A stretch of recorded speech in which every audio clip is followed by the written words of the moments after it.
Ladies and gentlemen, it's the bewitching hour has approached, and have you all switched your cell phones off, please?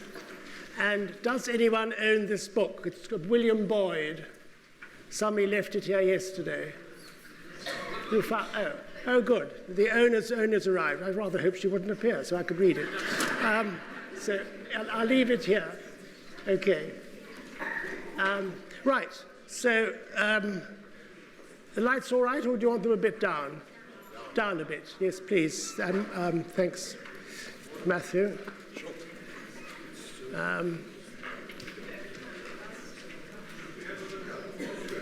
Little more volume. Little more volume.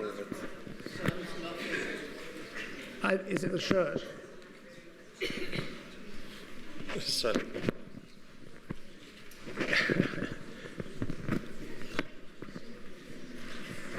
Okay.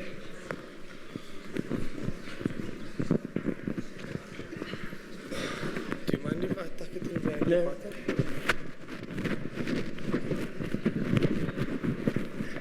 Sorry about that. You haven't done the button. Okay. Okay. Is that all right? Better? Can the gods and people in the gods hear? Right. Good.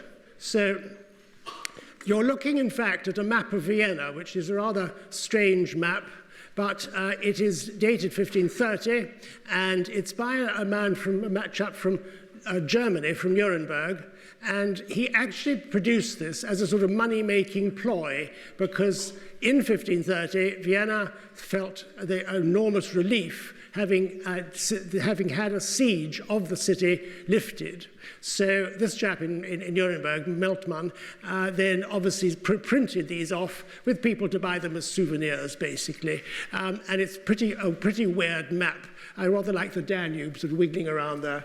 And it has no reality, basically. In the center is St. Stephen's, but obviously there are no realistic buildings. But it's interesting to remind us that, in fact, in 1529, Vienna was besieged by the Turks. And as I said, Vienna was always conscious that there would eventually be this stage when they would have been, when they were attacked.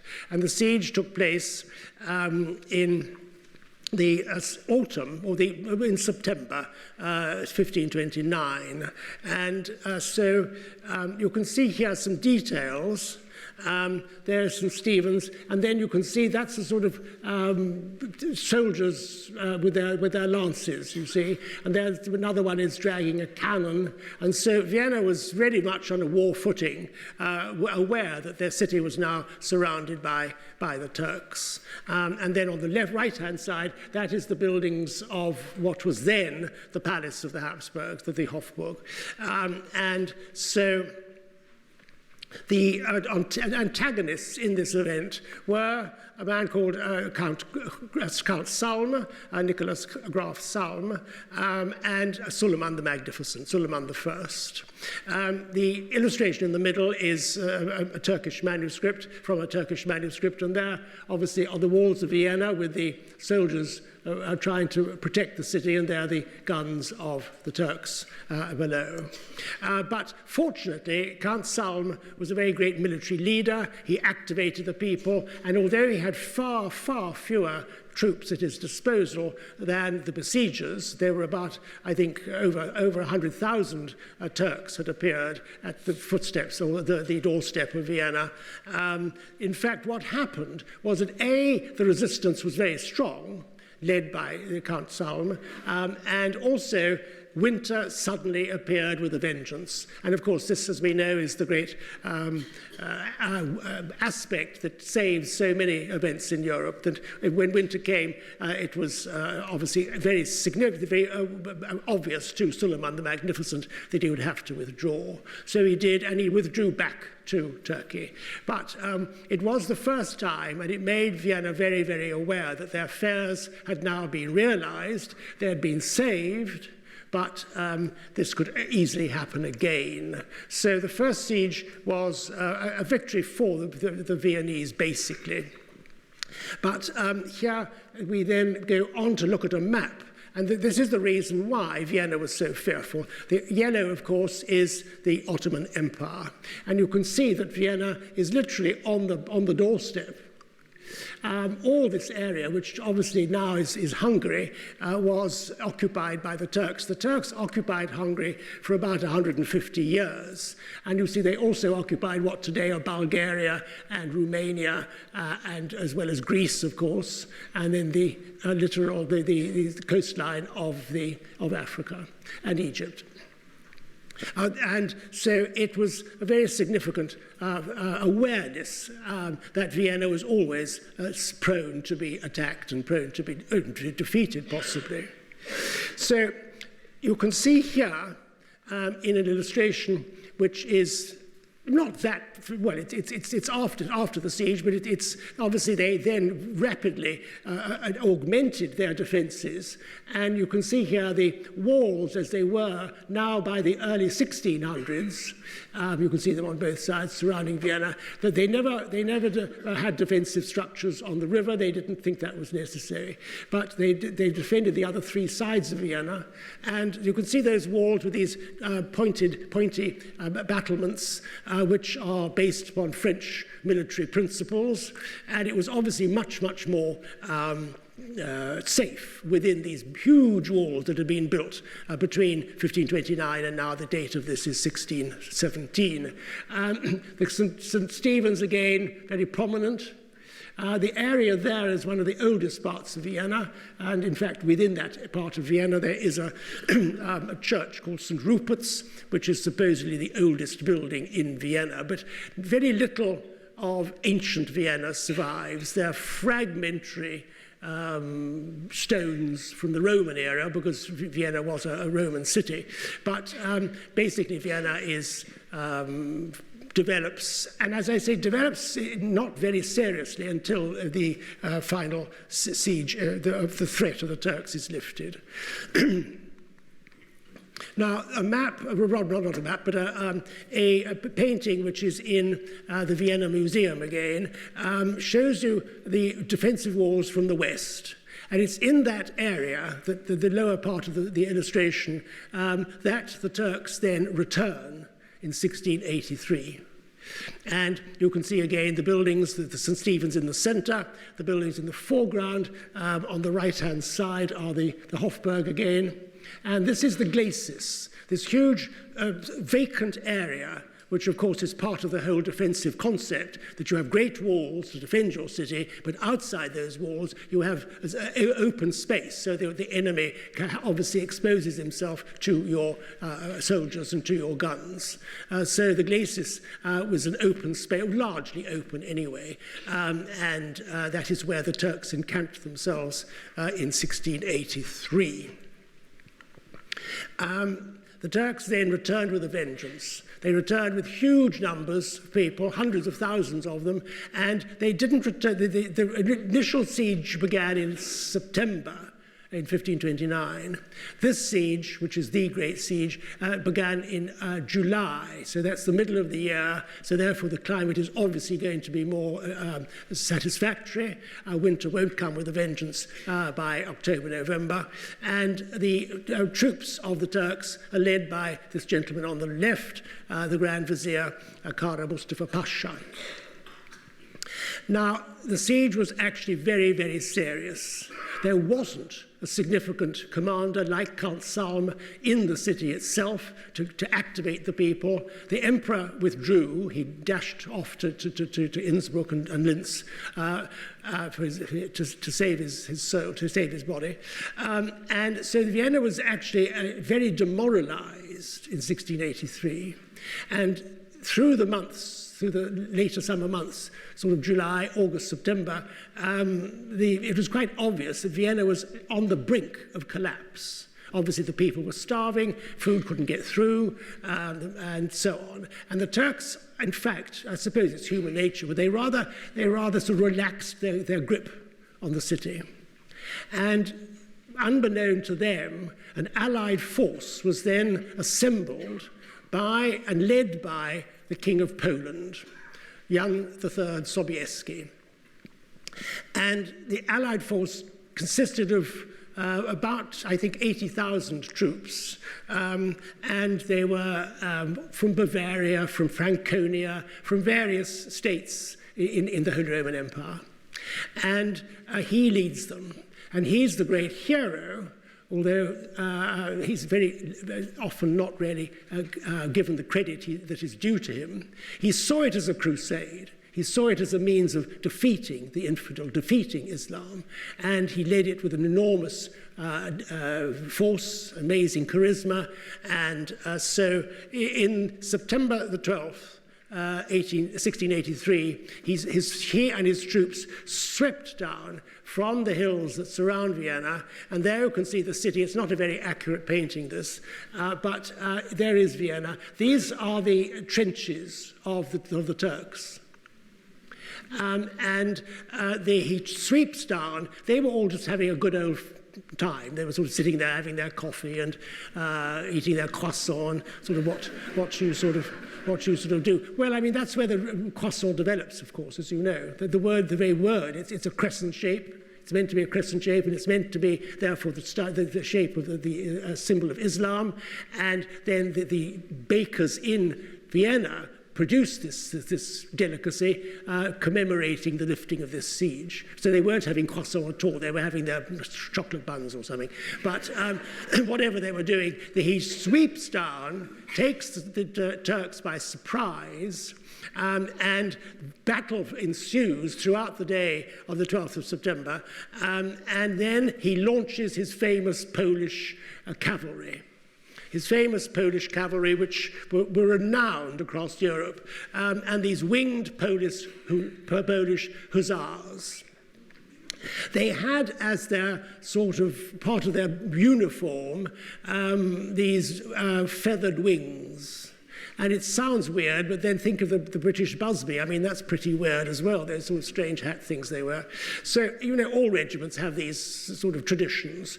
But these wings were partly just for display and for sort of grandeur, but they also apparently had a very effective means of frightening the enemy, because these wings, so it is said, they don't exist anymore, you see them in museums, but apparently when the charge began to gather momentum, the wings actually, the wind whistled through them, the feathers, and made this extremely frightening sound, this sort of screaming sound.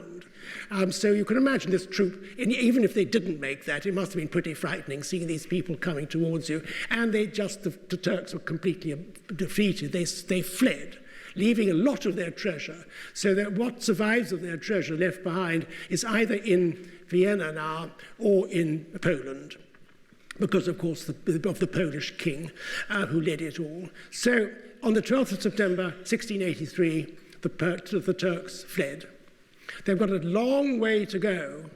I've just shown you the map. It's a long way to go from the border with Vienna and Hungary, Austria and Hungary, down to the Black Sea. And so what happened after that was that successively, through a series of years, the forces of the Habsburgs, now led by a very charismatic a general called Prince Eugene of Savoy, they then harass the Turks as they're fleeing back to their base. And this takes place over a series of years, making sure that they are very aware that they must never do that again. And therefore, it was a sort of mop-up operation. A mop-up operation led by this man who then was 20 at the siege. He actually was born in France. He was brought up as a nobleman in Versailles.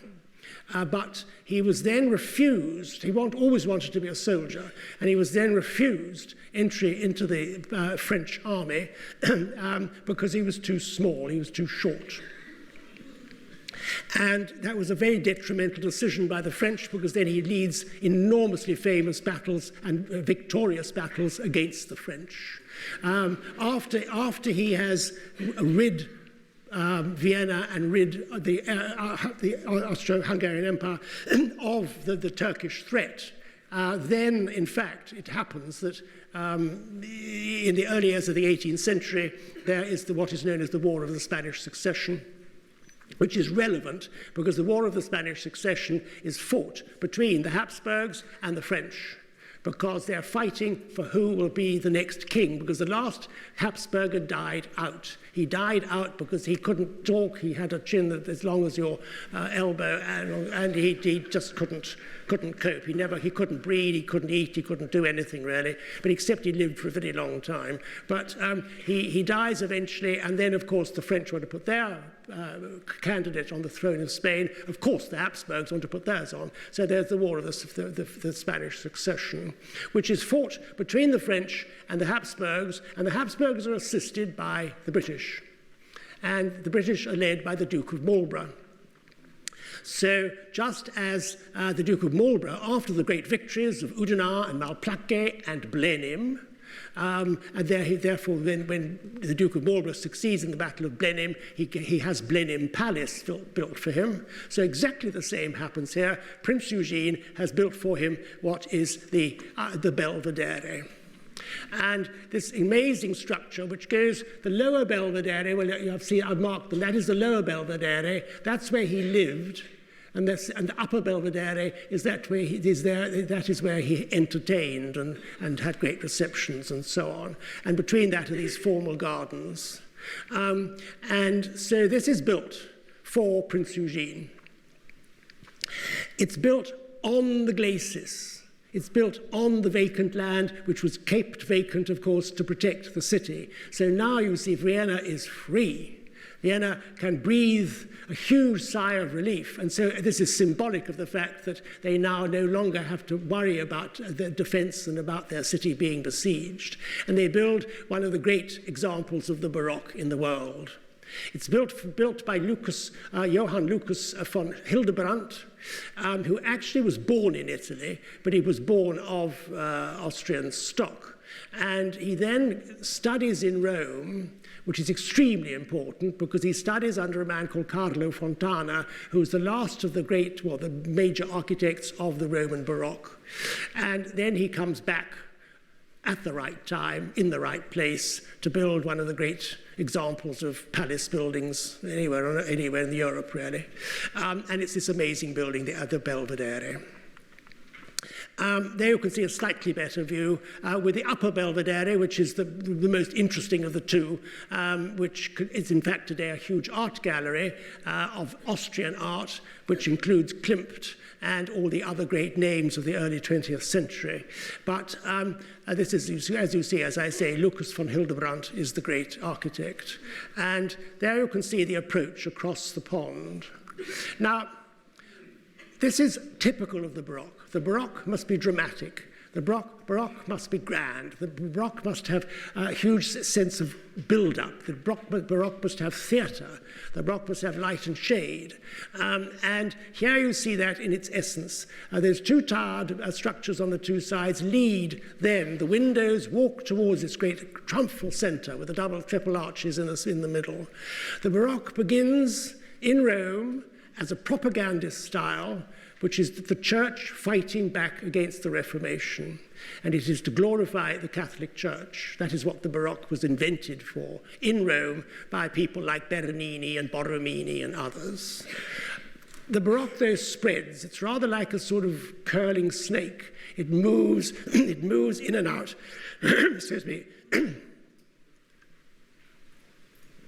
The Baroque will move in and out various places. It misses Venice, it misses Florence, as it moves out of Rome by the late 1600s. It moves to Milan, it moves certainly to Turin, and then by the early 1700s it crosses the Alps.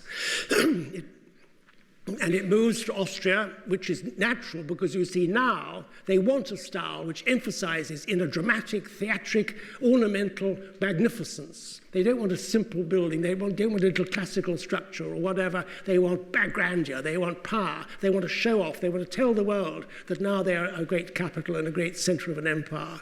And they build this great building. And then, in fact, Baroque also moves into France, where it also is a political style. It is the style that glorifies the king, who is Louis XIV, through him glorifying France. But then it's a personal style. So here is the entrance, and nothing could be more dramatic and grand than this entrance hall. There you can see the ground floor entrance with these four great caryatids or Atlantes. These great figures of Atlantis holding, and it is structural. If you took one of these figures down, the building would fall down. So the roof would cave in. So it's practical, and yet at the same time, it's got this amazing, moving, sculptural, ornamental grandeur, which is part and parcel of the whole spirit of the Baroque. It is also ornamented. It's been painted, which I think is quite effective, but I think it would have been darker at the time. I don't think white was it's not a really Baroque colour, it's not a Baroque style, but anyway, it looks very nice. And funnily enough, I took this one morning, having got there when the Belvedere opened, this last summer, the last summer in Europe, that is, came back about an hour later when you could not move. There was just busload after ferry load after whatnot of mainly people from China, but then you rise up from here to the staircase again. Of course, light and shade is the essence of Baroque. You want the drama of the chiaroscuro and the light pouring in here.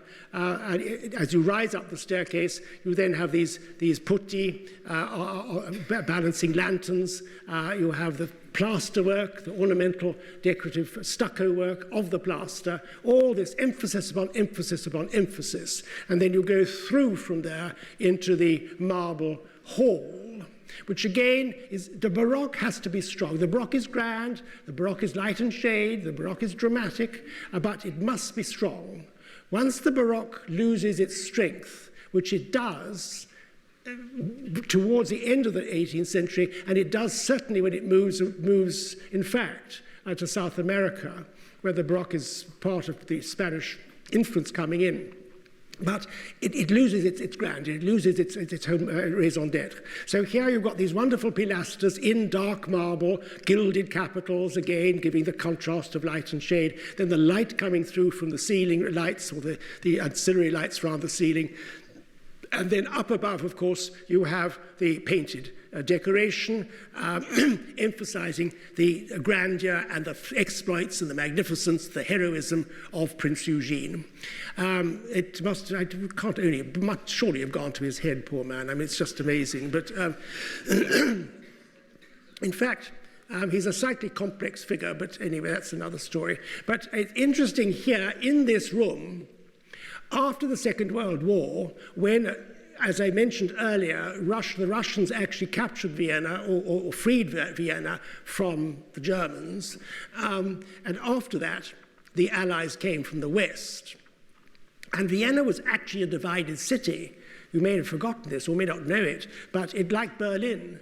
But Vienna was divided into French, British, American, and Russian quarters. Fortunately, they didn't succumb to the Russian bear hug.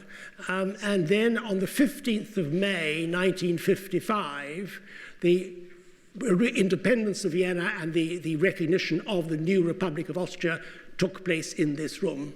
So it's 15555 or 555, the 15th of May 1955, when that signing took place in this room. So it's a very great event in Viennese history. And there you can see the ceiling, as you can see by Carlone. It's not a patch on some of the great Baroque ceilings in Rome, but there's the same emphasis, the same colour, the same drama, the same grandeur, the same over-the-top sort of exaggeration, which is so much part of it all. And here, a rather wonderful view from the Belvedere, from the upper Belvedere, towards the city itself. You can see that even by the 1750s, so it's only was less than 100 years after the lifting of the siege, you have the Church of Charles, the Karlskirche, which we'll come on to in a minute, well, the cathedral in the middle, but then the Schwarzenberg Palace, and so on and so forth. All these buildings built on what was originally the glacis, which was the vacant land. And now all these buildings rising up, bigger and better and grander than the one before. This painting by Bellotto, who was the nephew of Canaletto, if you remember. And he originally, it was Canaletto's sister's son, Bellotto. And Bellotto worked with his uncle Canaletto in Venice originally, but obviously felt overshadowed by his uncle and went off on his own. And he paints in various capital cities these amazing paintings which survive almost entirely. He painted in Bavaria, in Munich. Sorry, I put a no, keep on flying in front of me. They painted the paintings in Munich. He painted paintings of the city of Dresden, of course, frightfully important because they're used now to reconstruct the city. He painted in Vienna, as you see here, and he painted in Warsaw. Vienna really hasn't changed that much, which is so exciting. It's so wonderful. What it has changed in the view is that now where you can see across this wall, now it's all grown up. It's all got trees and undergrowth there. But you can still see what I mean. Here, you've still got the view of the city. You've still got the Stephansdom, and behind those trees is the Schwarzenberg Palace, which is now a hotel, and most certainly in the distance on the far left will be the Karlskirche. So it all really is still there. And here you can see the gardens, the formal gardens, as they always have been, leading towards the lower Belvedere itself. Now, in Vienna, there are a number of buildings by Lucas von Hildebrandt, and this is one of them, because obviously now everyone who's anything needs to have their grand palace built, because now they can rest assured that they won't, in fact, be attacked from the east. So this is the palace, the Palais Daun-K. The Kinsky family actually were of Czech origin, by Lucas von Hildebrandt. It's now, in fact, an auction house and has a restaurant which is extremely expensive and not really part of our budget, I think. But then the other great architect is Fischer von Erlach, Johann Bernhard Fischer von Erlach, painted here by a Hungarian artist. He also will study in Rome under the same man, Carlo Fontana. He also will return and will be the greater of the two, basically, but they were huge rivals, obviously, these two men. And they are the essence of the Austrian Baroque. His great building, and it's his greatest building, and it is it's a one-off building in the world, is the Karlskirche. The Karlskirche, again, is the essence of what we're talking about.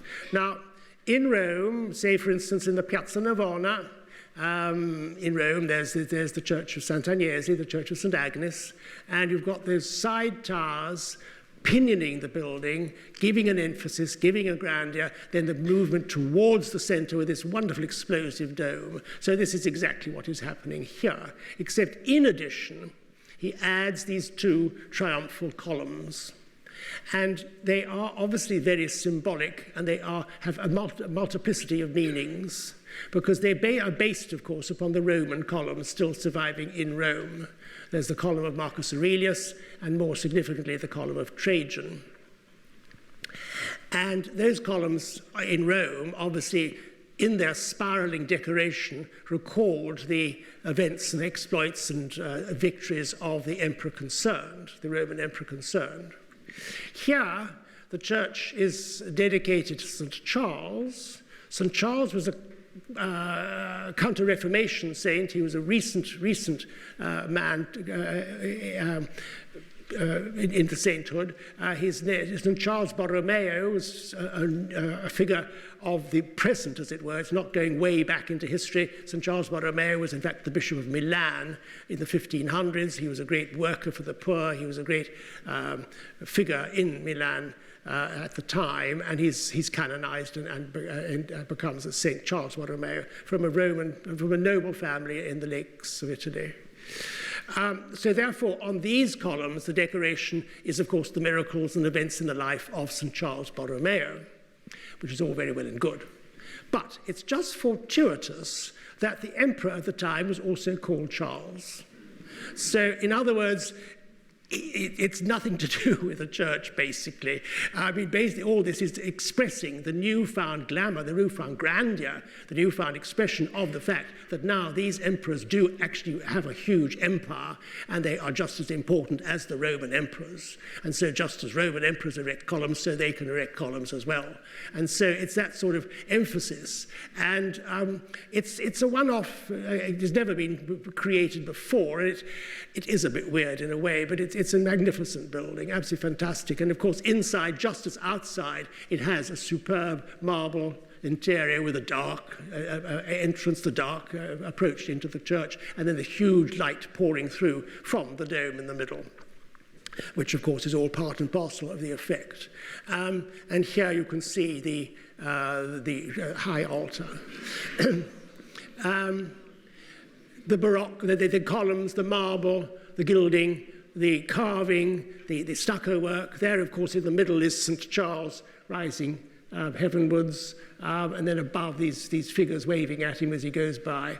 And then above that, the light. And of course, it's gilded, the light pouring in from the windows of the dome to give this effect of the light of God pouring down into the church. And when you go next to Vienna, it's well worth a visit to go to a concert in St. Charles Borromeo, which they have in the summer months. And they have them, well, they did this last year, about three a week. They were very serious, very good concerts. It wasn't sort of Johann Strauss with sort of dancing girls and things. It wasn't like that at all. They were serious concerts. And which were lovely to experience. But then the actual bonus, and it was a huge bonus, was at the end of the concert, when you'd all finished clapping and so on, they put on all the lights in the church. And the whole place was just radiating with light. And this is when I took this photograph. And it is well worth just paying your money for that, actually. But it's a great experience. And these windows, by the way, are sort of practical in that they're the royal boxes. So the emperor can, if he does come to Mass, he can sit there in comfort and warmth in these boxes.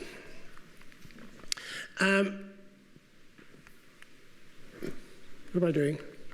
There we are. Oh, and there's the dome. Now, the oval is a typically Baroque form. It's not square, it's not circular, boring, squares and circles, boring. You want something interesting, you want something more dynamic, and so you have the oval. And the oval there obviously allows more light to come in anyway. And of course the oval is significant in that it has much greater space to paint these wonderful paintings. Never meant to be seen close up, because of course the public will never actually see any more than the beautiful colours and moving figures above. But I mean, it doesn't really matter if you don't cross the T's and dot the I's. And however, recently, because the church has been under reconstruction for many years, or restoration, there's a lift, which you pay for, and it's a money-making thing, and you can pay to go right up to see the frescoes of the ceiling close to. And I took these slides, which here with these two angels, which sort of represents faith, hope, and love. But they're big, they're bad, they're big, they're elaborate. They're not really meant to be looked at eye level, but it was rather fun to see them. And then again here, you can see what is all deeply religious, of course. This is the figure there is a representation of the church, or ecclesia. She's got a cross in her hand, there's the papal tiara, then there's the flaming sword of the Christian fight for Christianity, with the keys of the Pope there, or the keys of St. Peter, rather, there. And then on the left-hand side is the figure of the Eucharist, the Mass. There's the chalice, and there's the paten, And then basically what is happening here is down below is the angel who's defeating heresy, who's defeating the devil, and there he's attacking them. You can't actually see that, but that's what it is. So it's all very, very, very deeply sort of propagandist again, typical of the Baroque. It's by a German artist called Rottmeier. And another work by Fischer von Erlach in the city itself is one of these many wonderful libraries, Baroque libraries, which survive both in both in southern Germany, and we've seen some in Prague last year, and here also the library, which is now called the National Library. It was, of course, at one stage the Imperial Library, and it's again by Fischer von Erlach. The exterior, it's part and parcel of the Hofburg, which is the big palace of the Habsburgs in the city.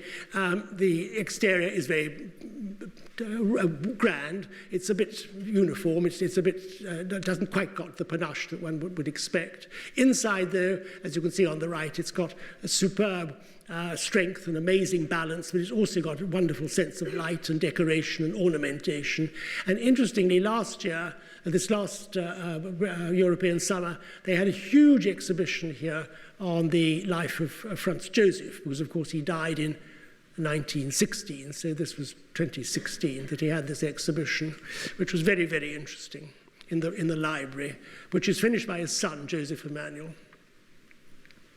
Now, Schönbrunn Palace, of course, is again the essence of these great palatial buildings, these great palace structures, which really all derive from the influence of Versailles. Once Versailles had been built in the 1670s, that any other ruler, wherever you were, in any capital of Europe, would emulate the overwhelming extent of Versailles. You build these huge, long buildings.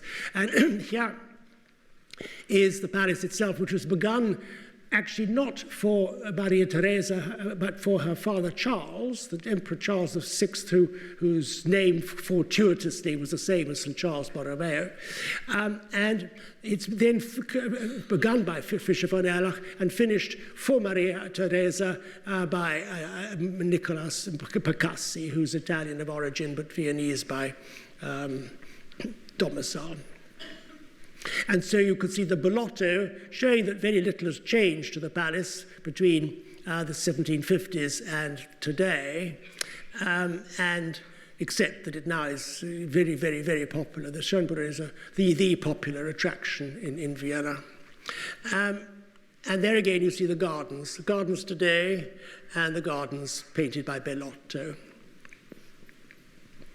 It was basically used by Maria Theresa as a family home, which sounds funny, but then we'll see in a moment she did have a number of children. So nevertheless, it was again very. But you can see, by the way, you can see in the Bellotto more than in the photograph.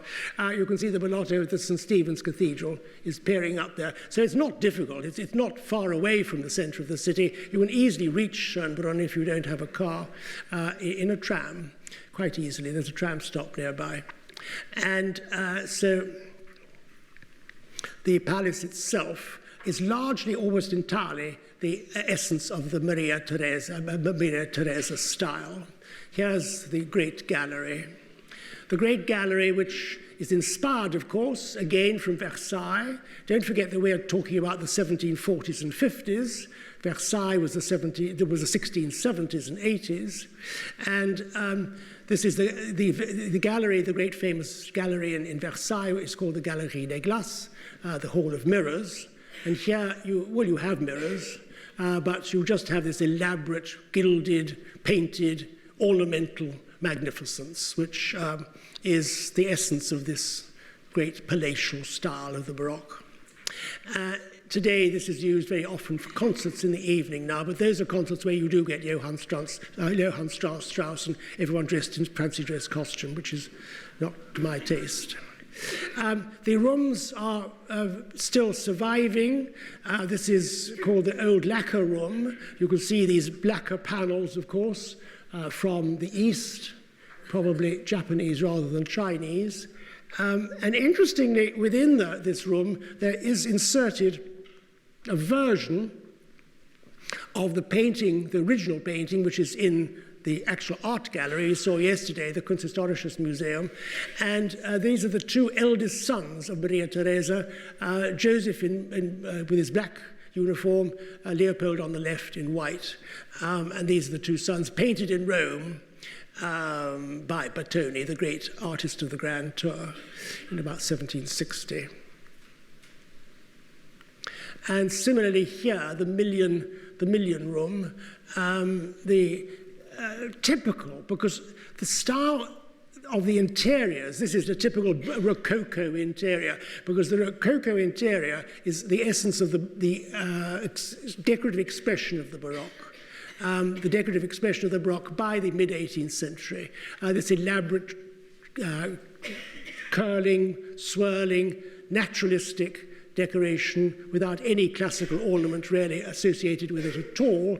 These strange cartouches, all sort of writhing and curling and swirling, which is very much the Rococo element in decoration. You can't have a Rococo building, but you have Rococo decoration, and these are contained. These Rococo cartouches contain Persian miniatures. Which were showing the life of the Mughal court in India. And then at tea time, Maria Theresa would have a little gold tea service. And there you can see what, of course, is the kettle. That, I think, is the teapot over there. That's probably the coffee. That's the milk. That's the sugar. These are cups without handles because tea was served lukewarm. Those are cups with an added European handle, which would be for coffee or probably more chocolate. And it's the sort of thing that perhaps would be rather nice in the morning. So perhaps this, again, you can add to your Christmas wishes next year. Made in Vienna, as you see. This is today in the galleries that I showed you yesterday, the galleries of all these treasures of the Habsburgs in the mezzanine floor.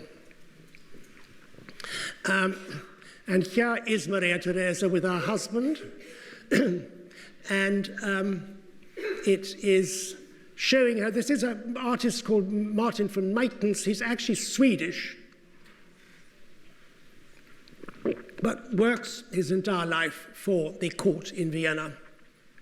And you can see Maria Theresa on the right-hand side, with her husband, Francis of Lorraine. Francis of Lorraine is obviously from the French Lorraine in eastern France. And he, as I mentioned, will become the emperor, the Holy Roman Emperor in her stead. She can't actually hold the crown, wear the crown of the Austro-Hungarian Empire.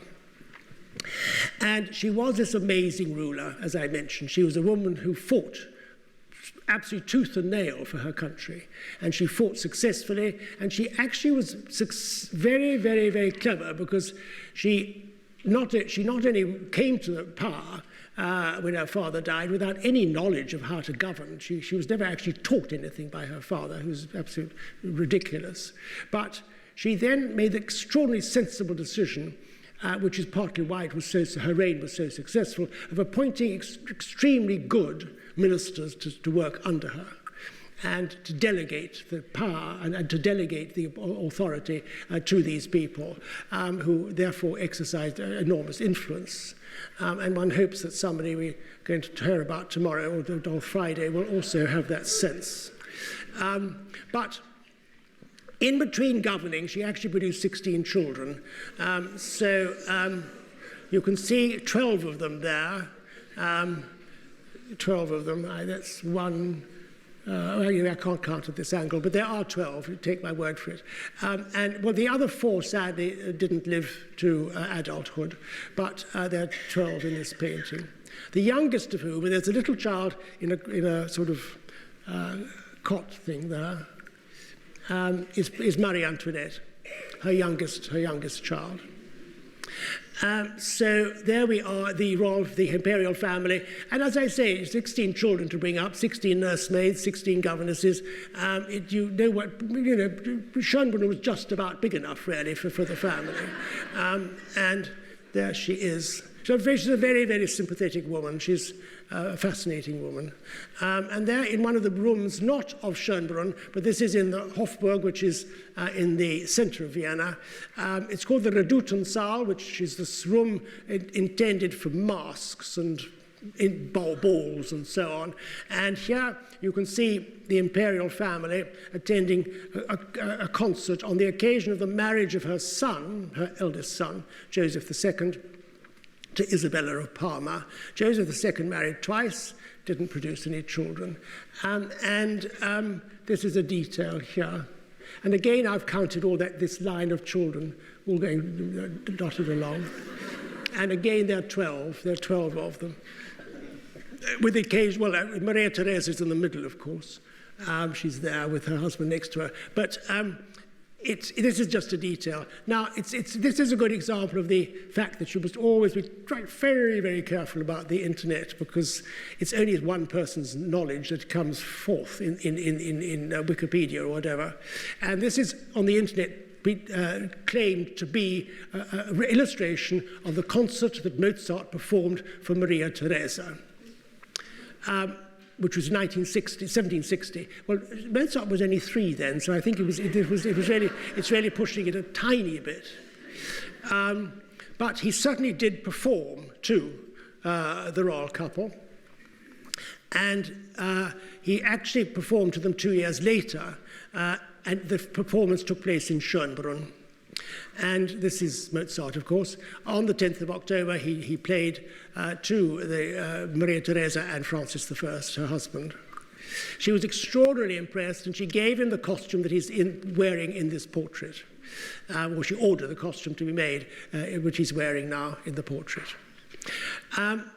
It's often said that she was a sort of Philistine and she didn't appreciate Mozart's talent, which is not true. But she didn't find the family, and particularly Mozart's senior, Amadeus's father, very pleasant. He was an extraordinarily pushy man, as we all know. I mean, he used his son and his daughter as just fodder to make lots and lots of money. And so that Maria Theresa, in a later letter written to one of her 4 sons, the Archduke Ferdinand, in December 1771, calls the Mozarts useless people who go about the world like beggars.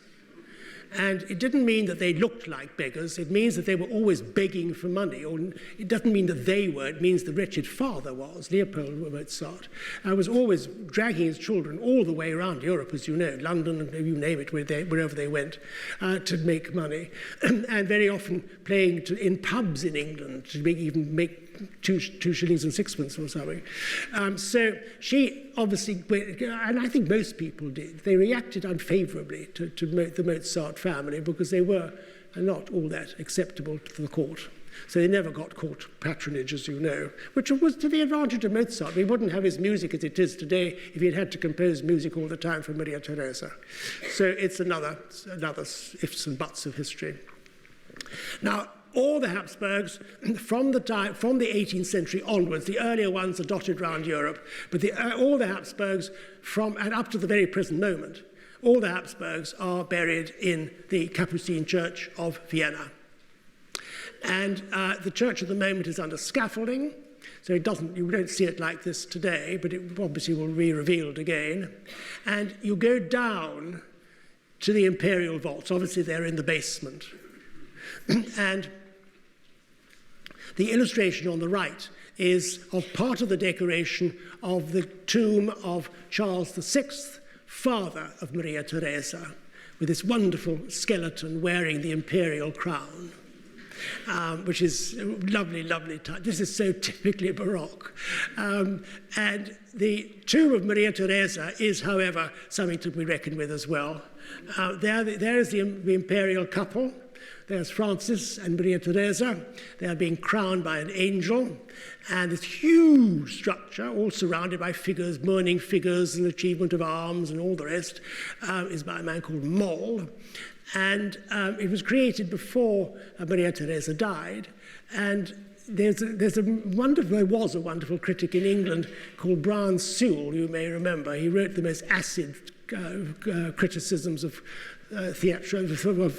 artistic exhibitions. And Brian Sewell once wrote about this tomb as looking like Maria Theresa and her husband getting up from an unmade bed. It does rather look like it. But this is ultimate. And then there are most of the tombs, I think there are over 100 tombs in there. Some of tiny children, of course, some of the very important emperors, and of course most of them are fairly modest. But this is the most exaggerated of the lot. And then we get to Francis. Now, Francis II, the Holy Roman Emperor Francis II, was Maria Theresa's grandson. And this is a statue of him in one of the courtyards of the Hofburg. Those are the dates of his reign, 1792. So therefore, he was the emperor when his aunt, Marie Antoinette, is guillotined. And then he also has to suffer the indignities of accepting Napoleon. Now, the reason he's got those two, the first and the second, or the second and the first, is that he became the Holy Roman Emperor, and he was Francis II, because his grandfather had been Francis I. And so there in the portrait on the left, he is as a young man, the Holy Roman Emperor, with the arrow pointing towards the imperial crown. However, and this again I think shows that many of the Habsburgs, not all of them, were amazingly clever politicians and astute negotiators and so on. He realized, once Napoleon started to have these great wars and expand his extent across Europe, that once Napoleon got going, that the Holy Roman Emperor was going to be a dead sitting duck. And so he therefore, in 1804, quietly, no great announcements, he quietly just became the Emperor of Austria, because he owned the Austrian lands. And this included Bohemia and Hungary and all the other eastern territories we saw in that map. So he simply just changes his position. So Napoleon comes along, the Austrians actually are defeated. The famous Battle of Austerlitz, which is one of Napoleon's greatest victories, is against the Austrians, against the Habsburgs. And he then disbands the empire, but Francis becomes Francis I. He's the first emperor of Austria. So he continues on his merry way. And he was a wonderful sleight of hand. But he had to face the fact that Napoleon has invaded and captured his lands. And there is this pair of portraits. They're miniature paintings on ivory, so blown up. They're a bit exaggerated. Napoleon does look a bit sort of dwarfish there. But they're by Isabey, who actually was a very good artist in this period in France. He paints Marie Antoinette, he paints Napoleon, he paints the later people as well. And this is a pair of miniatures of Napoleon, who then says to Francis I, I think I'm going to marry your daughter. I'm a little chap from Corsica, and I'm going to marry your daughter, who has a lineage as long as, the length of Mount Everest, and she's going to be my empress. And there is Francis I's daughter, Maria Louise, and as the Empress of France. They have a son, and his son, she's holding him there, is called by, or given the title by his father, Napoleon, the King of Rome. And there she is, the empress, Napoleon's empress, not an Austrian empress, she's now a French empress, holding a little son. And although the artist who's called, who is the artist of this painting, whose name I don't know actually, is getting it wrong, but they are next to the cradle on the right. And the cradle is unbelievable. It's created by Tumir and Odio, two of the greatest bronze workers, metal workers, ciseleurs is the word in French, which were working at the time of the Napoleonic era. And their metalwork is unbelievably good. I mean, the finest ever. And they create this cradle. It's given to Napoleon by the city of Paris. And, you know, Napoleon then was all-powerful. Everybody was bowing down to him. Everybody did anything that he wanted. And the city of Paris thinks, well, we better get in quick now and really butter him up. And this cradle is made of 280 kilograms of silver. And it's sort of weird, with gold plaques as well. You can see a gold plaque in the middle. And it survives, of course, in the treasury in Vienna. The little boy would have been put to sleep in this cradle, and above him would have been the crown, held by a figure of victory. The crown, which in the middle has a huge N, for you know who. And then the eagle there, it's a baby eagle, it's an eaglet, which in French is called l'aiglon. And the name for the King of Rome in France, still today, is l'aiglon. So if you say l'aiglon, they know it means Napoleon's son. And so the little eagle is looking up to the N of his father above. And it's obviously got a wooden base, by the way, but it's all covered with silver gilt and gold plaques. I don't think you can get a more exaggeratedly grand cradle if you tried. And there, what happens, though, of course, is that first of all there's the Battle of Leipzig in 1814, and then there's the Battle of Waterloo in 1815, and Napoleon, as we know, goes and lands up in St. Helena, where he doesn't choose to do so, but he's sent to St. Helena. And the Congress of Vienna takes place. The Congress of Vienna is it's the powers of Europe meeting to then decide the future of Europe. And in fact, unlike the Treaty of Versailles after the First World War, which was a complete and utter disaster, leading to the Second World War, of course, the Congress of Vienna was actually conservative in its sort of approaches towards victory and whatever. France wasn't sort of decimated. And here we see all the characters playing their role. The countries who included Spain, Portugal, Sweden, Denmark, the Netherlands and Switzerland, but they were minor players. I mean, the big boys, of course, were France, who'd suffered, or who now have suffered defeat from the Battle of Waterloo, France, Britain, Prussia, and Austria. And so we'll pick those figures out in this famous engraving of the time. And you can see there Wellington on the far left, the Duke of Wellington, Prince Metternich next along the line, this brilliant politician who will then not only be the chairman leading the Congress of Vienna, but also become then the power of Austria thereafter. Count Nesselrode from Russia, I forgot to mention Russia, Count Nesselrode of Russia, Prince Talleyrand on the far right, who is representing France, Viscount Castlereagh, and then Prince Karl von Hardenberg of Prussia, again seated in front of Napoleon. And the others are, as I say, Swedish and French and whatever, Swedish and Portuguese and whatever. And Prince Metternich, as I say, this is painted by Lawrence, Sir Thomas Lawrence, the great portraitist of the period now in the Royal Collection in England.